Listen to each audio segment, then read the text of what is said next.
రేయ్ బట్టలు మార్చుకో, ఒకసారి సుబ్బరాశ్రమ గారి ఇంటికి వెళ్ళొద్దాం. దేనికి? మన భవానికి వాళ్ళ అబ్బాయిని ఇచ్చి పెళ్లి చేస్తారేమో కనుక్కుందాం. మతుండే మాట్లాడుతున్నావా? పెళ్ళైన దానికి మళ్ళీ పెళ్ళేమి? పెళ్ళే ఎవరితో అయింది? అయితే అల్లుడేడి?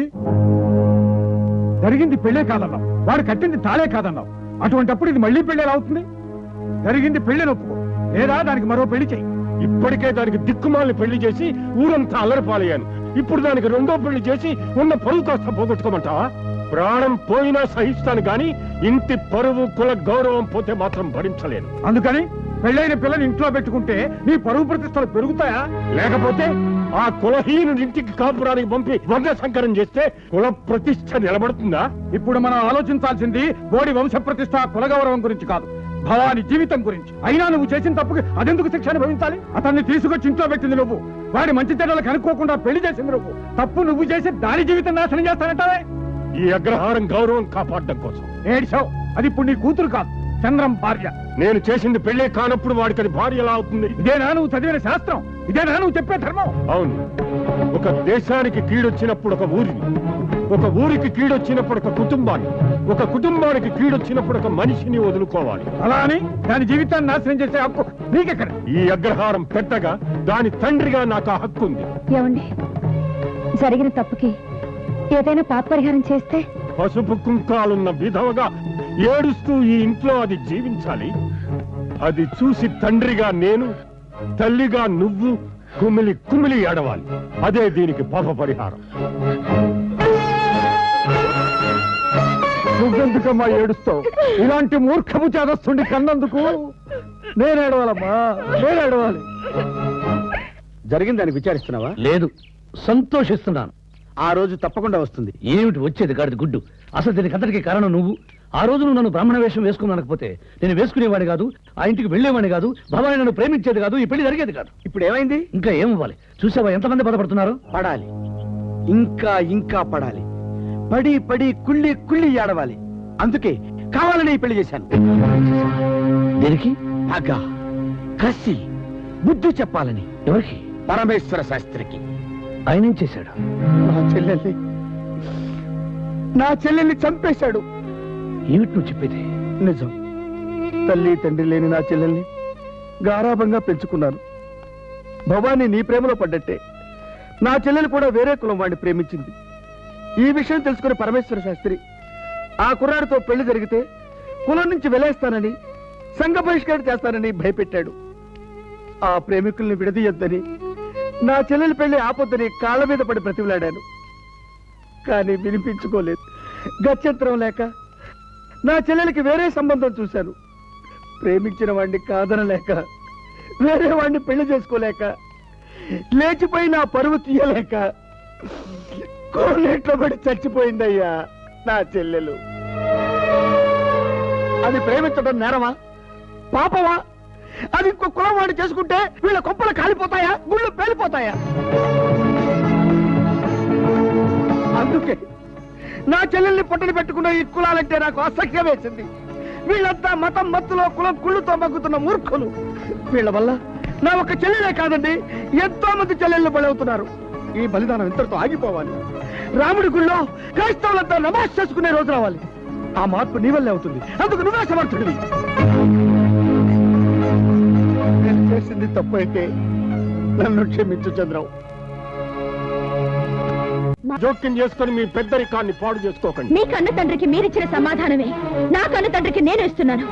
మీ పెద్దరికాన్ని నిలబెట్టుకోండి. భవాని, వీధిలో ఏమిటి? ఇంట్లోకి పద మాట్లాడుకుందాం. ఆహా, బాగుందండి, చాలా బాగుంది.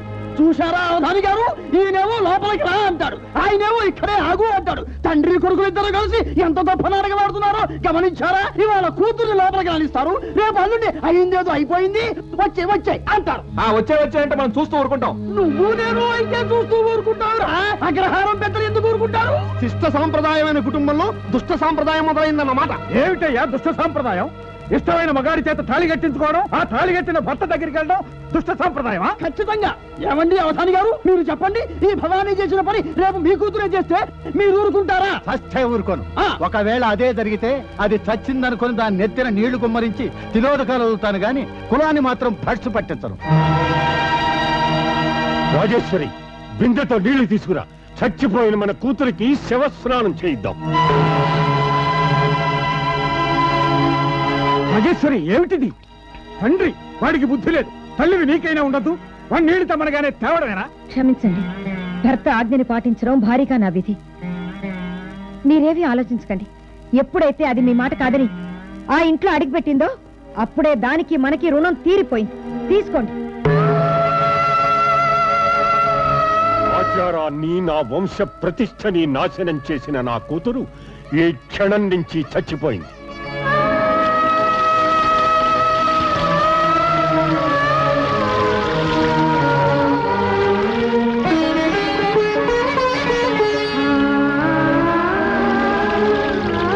అవధాని గారు, 11వ రోజున కర్మకి ఏర్పాట్లు చెయ్యండి. అడిగుడ్డలతో కన్న కూతుని తగిలేయడానికి ఆ అమ్మ నాన్నకు మనసులో ఒప్పింది. నువ్వేం దిగులు పడకమ్మా, ఇక్కడ సుఖంగా ఉండు. ఇప్పటిదాకా ఈ ఇల్లు నాది, ఇయ్యాల నుంచి ఈ ఇల్లు నీది. ఇదిగోనా మా మంచం, పాత్రలు. ఇది కొత్త చోటని గాని మేము కొత్త మనుషులం గాని అనుకోవద్దు. మేమంతా నీకు అన్నదమ్ములాటోళ్ళం. నీకేం కావాల్సి వచ్చినా మోమాటం లేకుండా అడుగు, నిమిషంలో తెచ్చిపెడేస్తాం. అయ్యో ఏంటమ్మా ఎడుతున్నావు? అమ్మా నాన్నని వదిలేసి వచ్చినందుకు బాధగా ఉందా? వాళ్ళింటి నుంచి పంపించేశాక నేను ఒంటరిదాన్ని అనుకున్నాను. కానీ ఇక్కడ అమ్మ, నాన్న, తమ్ముళ్ళు, అక్కలు, చెల్లెళ్ళు ఎంతమంది ఉన్నారు. మీరంతా ఇంత ప్రేమను చూపిస్తుంటే తట్టుకోలేకపోతున్నారు. అమ్మా, మాకిప్పుడే తెలిసింది. ఏంటమ్మా ఈ దారుణం? నా పెళ్లికి వాళ్ళిచ్చిన కానుక. ఫోన్లమ్మా, వాళ్ళకి అక్కర్లేకపోతే అయిన వాళ్ళం మేమున్నాం. నీకేటి భయం లేదు, రామని ఇంటికి వెళ్దాం. వద్దత్తయ్య, నేను ఇంట్లో ఉంటాను. అదేటమ్మా, పుట్టింటోళ్ళు పంపితే అత్తింటికి రావాలి కానీ ఎదురింట్లో ఉంటానంటావేటి? నా ఇల్లే నీ పుట్టిల్లు అనుకో. రా అమ్మా. ఆయన నన్ను భారీగా అంగీకరించే వరకు నీ కోడలుగా మీ ఇంట్లో అడుగు పెట్టలేను. అమ్మా, ఆ? ఆకలేస్తుంది, అన్నం వడ్డించు. ఇవాళ అన్నం వండలేదురా అయ్యా. ఏ? కోడలి పిల్ల వాళ్ళ ఇంట్లో పాలు పొంగించినది కదా, ఆ. మీ ఇంట్లో పొయ్యి అంటించినాక ఇల్లేదు. ఆ. బొవ్వకు మా ఇంటికి రండి అని పొట్టట్టింది. ఆ. బాగోదని మీ అయ్యా నేను అక్కడే తినేసి వచ్చిన. చెబితే నా అమ్మగాను రే, కోడలు వంట చేసింది సూపర్. ఆ పుదారం అయితే కరివేపాకు కూడా తినేయాలనిపించింది. వంటే ఎంత బాగా చేసిందంటే కాపురం ఇంకెంత బాగా చేస్తతో. మరే ఊరేపిగా ఏడిగా ఉంది. నువ్వు కూడా వెళ్ళి 2 మొత్తాలు తినేసి వచ్చి. ఆహా, నాకొద్దు. నీకు చేయికెళ్ళి బాక్వా. ఎలా చేస్తాను? ఆ పిల్లని ముట్టుకొని ప్రమాణం చేశాను కదా. ఆ పిల్లను ముట్టుకోనన్నావు గాని ఆ పిల్లను నేను వండం ముట్టుకోనం లేదుగా. మొగుడు కట్టినాక తినాలని పొద్దు నుంచి పచ్చి మంచినీళ్ళు కూడా తాకుండా నీ కోసం ఎదురు చూస్తుంది. ఎల్రా అయ్యా. ఆ అమ్మాయి సంగతి నీకు తెలియదే బాబు. బాబా, పెళ్లికి ముద్దులు అవి పెట్టేసుకుంది. ఇప్పుడు మళ్ళీ వెళితే ఏదో గొడవ చేసేస్తుంది. పంతులు గారి పిల్ల పవర్ఫుల్ అనమాట. నువ్వు వెళ్ళిపోతే ఆ పిల్ల పొత్తు పడుకుంటుందిరా అయ్యా. అయితే మీరిద్దరూ వచ్చి ఆ గుమ్మం దగ్గర కూర్చోండి. సరే బాధ.